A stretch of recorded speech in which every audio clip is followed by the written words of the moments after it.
Hi, welcome back to Cheyenne, Wyoming Urban Gardener. This is Debbie, and I am in Garden Zone 5A, 5B, but we have now moved inside of the home because most of the things that are outside, as you can see, have already died back.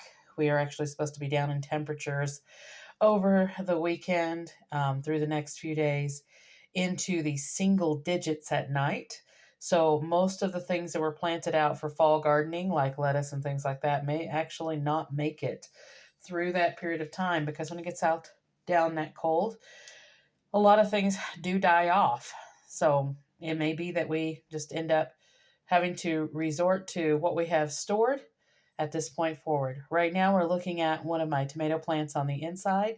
This was the one that I had all through the spring and the summer of this past growing season. Now I'm saying this past growing season because this season is pretty much done.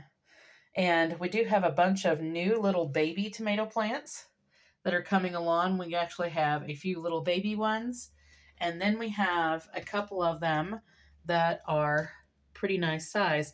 These three here are actually all the same age, but for some reason, this one's a little bit behind the other two. For whatever reason it may be, it's still healthy. You can tell it is healthy, and it does have some new leaves coming out. Some of them are a little bit slower than others. This is a determinate variety of tomato, so it's only going to have so many tomatoes and then be done. But every once in a while, you kind of get a surprise, even on the determinate tomatoes, and that is that you will get a sucker. Usually, determinate tomatoes really don't sucker that much, but this one did decide to sucker. And you can see there a tomato on it, and there's a whole bunch of new blooms on this tomato plant. This is an indoor variety of tomato. It's called an orange hat tomato, and you can grow it on your windowsill. This happens to be our south facing windowsills in our growing room. This is where we start all of our seedlings, seeds, things like that. You can see we have growing racks here. We have a lot of plants that are growing right now, way less than I had last season because I've kind of streamlined everything into the plants that I really want to keep. There's some plants that I do love and I would wish that we could keep, but unfortunately, we just need to focus more on what we can grow that's going to provide something for us. So we only have a few succulents and cactuses and my shamrocks or wood sorrels, as they're known, which are just absolutely beautiful and still blooming like crazy, have been all the way since when I got them. This one actually has some new blooms on it. So what we're growing in here through the wintertime is going to be indoor plants that provide us food. And one of those is this indoor variety of tomato. And as you can see, it does get pretty large. This one's about 12 inches tall. Some of them don't get quite that large. They are a cherry tomato variety, so we're not growing big tomatoes, but we are growing some tomatoes that we can have on salads and things like that. And what I'm going to do with this one is an experiment. You can see that I have some scissors here. And I want to see if I cut that section here, if it will continue to let this sucker grow and actually provide some more tomatoes than what it's providing right now, which it looks like it will. So I'm going to go ahead and give this just a cut, and we will see how it ends up doing. So I'm going to go ahead and pause the video while I do that. All right, and we have went ahead and got that clipped off. You can see only that section is left.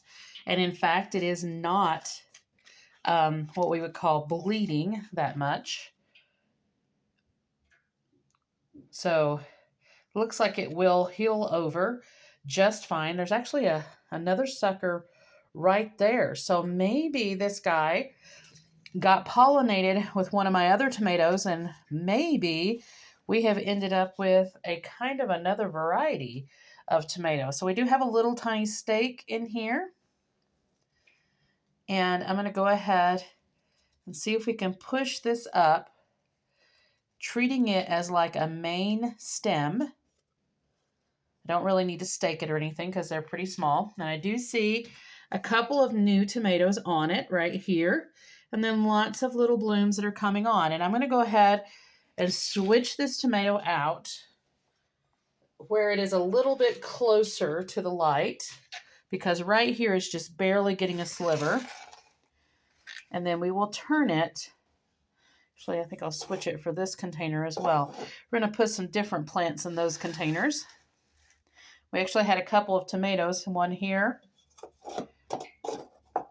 and one in this container. But unfortunately, sometimes you just have a couple of them that end up struggling, and that's what happened here.